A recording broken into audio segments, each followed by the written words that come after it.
Quiero invitarlo a que juntos podamos estudiar la palabra de Dios en Marcos capítulo 14, versículos 32 al 42. Titulé este mensaje como Cuando la voluntad de Dios duele. Las páginas de la Escritura están plagadas con historias de individuos que por obedecer a Dios experimentaron mucho dolor y sufrimiento. Pienso en Oseas, que Dios lo mandó a escoger una esposa. Me imagino que él tendría algunas conocidas que hubiera seleccionado, pero el Señor le dijo, «Quiero que escojas para ti una mujer de entre las prostitutas». Eso está en Oseas capítulo 1. Así que Oseas fue y se casó con una prostituta llamada Gomer, que desde luego le fue infiel y lo dejó. Uno esperaría que Dios le dijera, «Muy bien, has hecho lo que te pedí que hicieras, el sufrimiento se acabó». Pero no. Pienso en Noé. Muchas veces nos olvidamos que él enfrentó el dolor, la burla, el sufrimiento por más de 120 años, como nos cuenta Génesis capítulo 6. Pienso en el apóstol Pablo, quien obedeció a Dios y perdería su vida en Roma, donde según la tradición fue decapitado. Sin embargo, amigos, al llegar a este pasaje de la Escritura que vamos a ver hoy en nuestro estudio del Evangelio de Marcos, no puedo pensar de ninguna otra persona que haya sufrido una experiencia tan dolorosa por hacer la voluntad del Padre como Jesús mismo experimentó. Este pasaje es, creo yo, el ejemplo más claro de un tiempo en que la voluntad de Dios es dolorosa. Pero aquí vamos a ver cómo se prepara el escenario. Vaya a Marcos capítulo 14, por favor. Veamos este pasaje de la Escritura y confiemos en que Dios desafíe nuestros corazones a vivir para Él. Vamos a comenzar con el versículo 32. ¿Ya tiene su Biblia? Marcos capítulo 14, versículo 32 dice, a propósito, para darle una idea del contexto, esto sucede a la medianoche.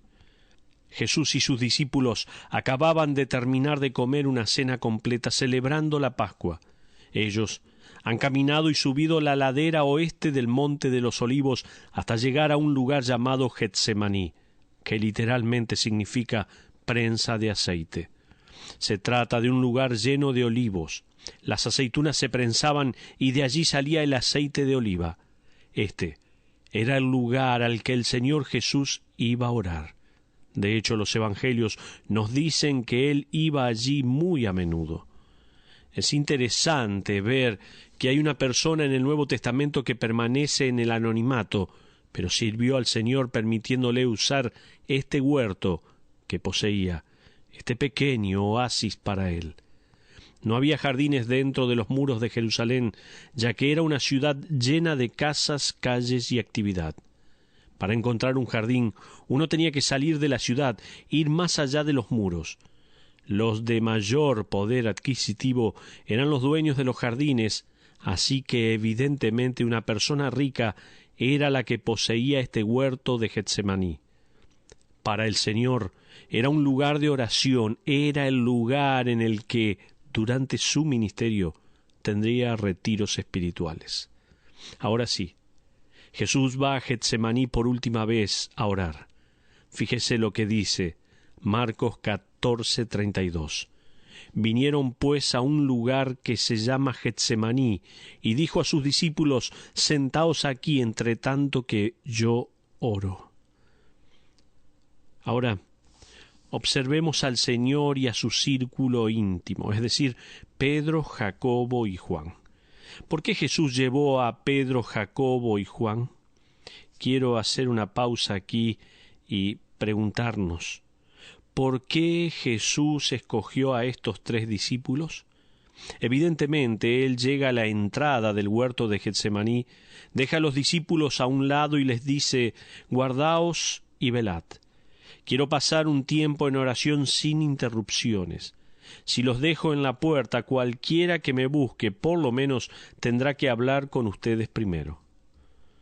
Jesús luego escoge a tres discípulos, Pedro, Jacobo y Juan.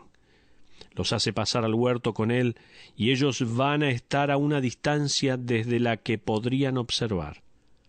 Ahora, Hay varias razones por las cuales Jesús llevó a estos 3 discípulos con él, pero permítame darle por lo menos 2.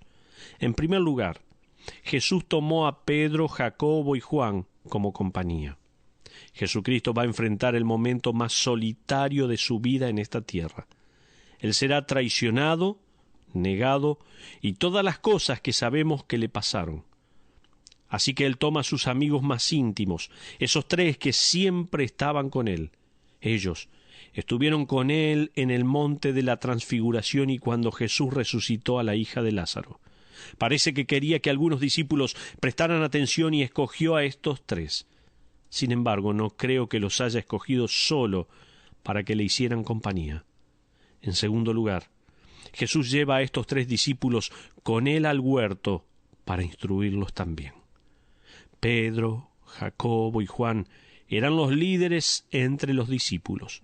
Jesús sabía que si quería enseñarle algo en específico a los discípulos, podía enseñarle a estos 3 y ellos a la vez le enseñarían al resto de los discípulos. Pienso que Jesús tomó a estos 3 líderes y los hizo pasar al huerto con él porque también quería que ellos lo observaran. Él quería que ellos vieran su agonía y angustia. Tal vez quería enseñarles una lección de cómo lidiar con la voluntad de Dios cuando ésta duele. No sabemos. Jesús siempre era el maestro, aún en su agonía. Él tomó a estos 3 para que por medio de la observación aprendieran. ¿Por qué estaba deprimido Jesús? También me gustaría responder esta pregunta. ¿Por qué estaba Jesús deprimido? Fíjese lo que dice Marcos 14, 33 y 34. Allí vemos su depresión. Dice, y tomó consigo a Pedro, a Jacobo y a Juan, y comenzó a entristecerse y a angustiarse. Y les dijo, mi alma está muy triste hasta la muerte. Quedaos aquí y velad. ¿Por qué estaba Jesús deprimido así? Porque él, siendo el Hijo de Dios omnisciente, sabía exactamente lo que iba a suceder. Como resultado, permítame darle varias razones de su depresión. Jesús sería traicionado por Judas. Judas era uno de los que anduvo con Jesús por más de 3 años y aún así los traicionaría. Me imagino que debe de ser deprimente pensar que uno dio todo por enseñar y formar a alguien, y luego esa persona, por 30 piezas de plata, deja de lado toda amistad y afinidad. Entonces, él está así, de esa manera, el Señor está entristecido, porque sería traicionado por Judas. Pienso que Jesús estaba deprimido porque sabía que Pedro le negaría también. Simón, justo la persona a la cual él bautizó Petros o Piedra, en el cual invirtió tanto tiempo y dedicación, en el momento más crítico le negaría. Pero pienso que el rechazo de Israel fue algo que contribuyó aún más a su estado de depresión. Él vino del cielo para ser rey, para ofrecer el programa del reino, pero lo rechazaron como Mesías. En cuarto lugar, Jesús estaba deprimido porque cargaría con el pecado del mundo entero. Amigos, estamos intentando explicar algo que es inexplicable. Nosotros ni siquiera podemos comprender la agonía por la cual Jesús pasó. Ni siquiera podríamos llenar un archivo con todo el sufrimiento que Cristo debe haber pasado al saber que sería hecho pecado, al cargar sobre sí los pecados del mundo entero. Nosotros ni podemos imaginarnos esto. Pero en quinto lugar, sin dudas, el abandono del Padre justo antes de la muerte en la cruz debe haber sumado a su depresión. Dios el Padre y Jesús habían sido inseparables, desde luego. Pero en sexto lugar, siendo humano, el temor de estar cerca de la muerte seguramente estuvo presente. Estoy seguro que, sabiendo todo lo que la cruz significaba, Jesús estaba lleno de temor. tal como alguien dijo en una oportunidad, Jesucristo en el huerto levantó la copa de nuestra agonía y angustia y bebió toda la condenación. Y en este estudio estamos haciendo ciertas observaciones.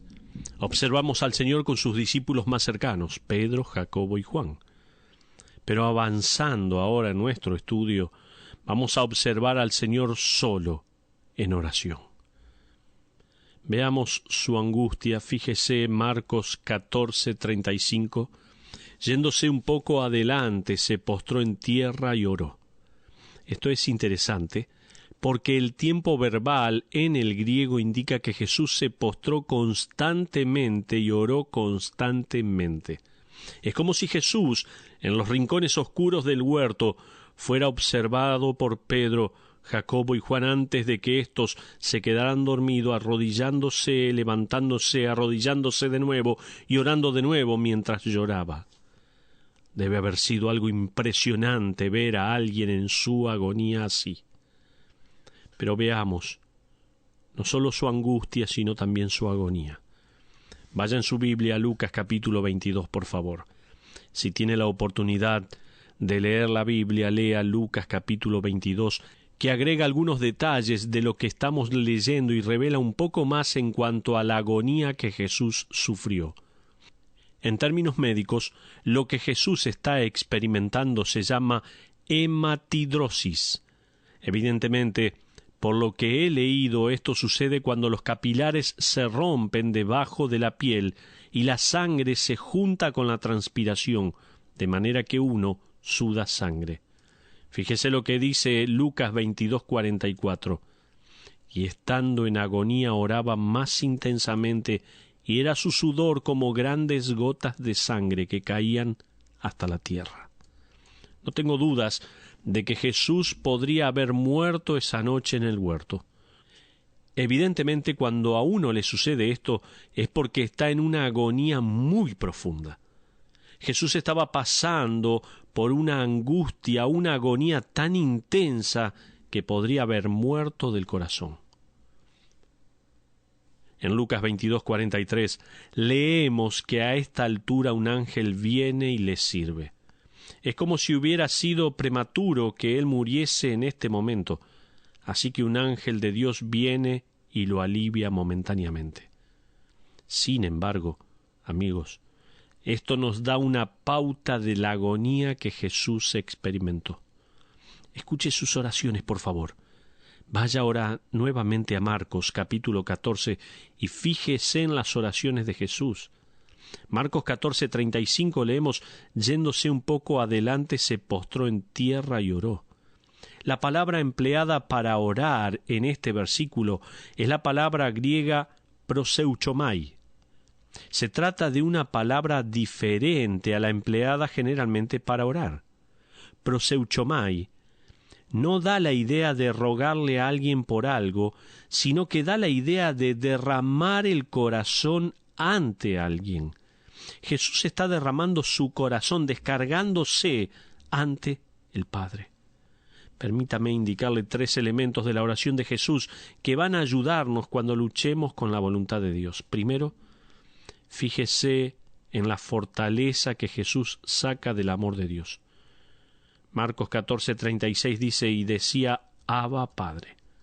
Es interesante ver que si bien él estaba en tal agonía, Dios sigue siendo su Padre, y él continúa pensando que Dios el Padre es su Padre. Pienso, amigos, que cuando nosotros enfrentamos una prueba, lo primero que estamos tentados es a decir, no le interesa lo que me pasa. ¿Qué tipo de padre, qué tipo de Dios eres? Es lo primero que viene a nuestra mente. Fíjese que en esta agonía en que Jesús se encontraba, él aún evidencia una relación íntima con el Padre. Él dice Abba, que es una manera íntima de decir Padre, es como decir papá. Cristo tenía una relación fuerte con el Padre. En segundo lugar, fíjese en la lucha de Jesús con el plan de Dios. Fíjese en la próxima frase de Marcos capítulo 14, versículo 36. Dice, todas las cosas son posibles para ti, aparta de mí esta copa. Este versículo es muy, pero muy interesante. De hecho, si usted lee unos 100 comentarios distintos, va a encontrar 100 puntos de vista diferentes en cuanto a lo que significa la copa. El punto de vista de cada uno puede parecer bueno y tener sentido, así que uno termina con una variedad de ideas en cuanto al significado. Al estudiar, llegué a la conclusión. Pienso que sería correcto pensar que muchos de los puntos de vista están en lo cierto. Esta copa era una combinación de agonía. Se podía haber referido a la muerte de Cristo, a su rechazo y al hecho que sería hecho pecado. Pienso que debemos de reconocer que la copa era muerte y separación. Es increíble pensar que si bien estamos hablando de la persona de Cristo, Él llegó a un punto de su vida en el que parecería que tropezaría, si bien no lo hizo. Es como si le hubiera pedido a Dios el Padre, Padre, sé que esto significa la muerte, así que, si es posible, hagámoslo de otra forma, de otra manera. Nosotros tenemos una idea a veces, como que el Señor está en el huerto de Getsemaní y tiene un libreto que seguir, así que da cada paso para lograr la redención. Bueno, es hora de orar, porque la Escritura dice que debo orar. Ahora tengo que postrarme, pero no es así. Esto era real. Esta era una agonía, era contemplar la muerte. Jesús dijo, esta copa es casi demasiada carga. Entonces, estamos viendo aquí a través de este estudio de la palabra de Dios 3 elementos de la oración de Jesús que nos están ayudando para cuando estemos luchando con la voluntad de Dios. Él se fortalece y saca valor del amor de Dios. En segundo lugar, Él allí está luchando con el plan de Dios. Y en tercer lugar, fíjese en la entrega de Jesús a la voluntad de Dios. Fíjese lo que dice la última parte de Marcos capítulo 14, versículo 36. Mas no lo que yo quiero, sino lo que tú. Hace poco leí acerca de una familia misionera que estaba sirviendo a Dios en Ecuador. Ellos tenían su casa al pie de una montaña y en el año 1971 hubo un accidente en el cual cientos de metros de tierra cayeron formando un alud. Para los que lo vieron, parecía que este alud fue diseñado para matar a la familia misionera, ya que la cadena montañosa se extendía por muchísimos kilómetros. La familia de estos misioneros recibió un telegrama informándoles que sus familiares habían muerto. Leí una historia de una mujer cuyo hijo recién terminaba su entrenamiento y se iba a ir como misionero a otro país. Cuando estaba en el aeropuerto, encontró una hoja de papel y le escribió una nota a su madre. Del otro lado del papel estaban inscritas las letras P.R.Q., lo cual se lee ¿por qué? El joven subió al avión y luego ese vuelo se estrelló y no hubo sobrevivientes. Uno puede pensar en todo el potencial de un hombre que recién se había preparado para salir a la obra y su avión se estrelló. La madre recibió la nota y la palabra escrita del otro lado, que es lo que usted y yo a menudo nos preguntamos. ¿Por qué? ¿Por qué? En su vida y en la mía, cuando nos cuesta entender por qué algo sucede o cuando luchamos con algo que estamos convencidos que Dios quiere que hagamos, pienso que no debemos preguntarnos por qué, sino quién. Eso es lo que Jesús hizo al entregar su voluntad a la voluntad del Padre. Y decía, Abba, Padre, todas las cosas son posibles para ti, aparta de mí esta copa, mas no lo que yo quiero, sino lo que tú. Eso es victoria.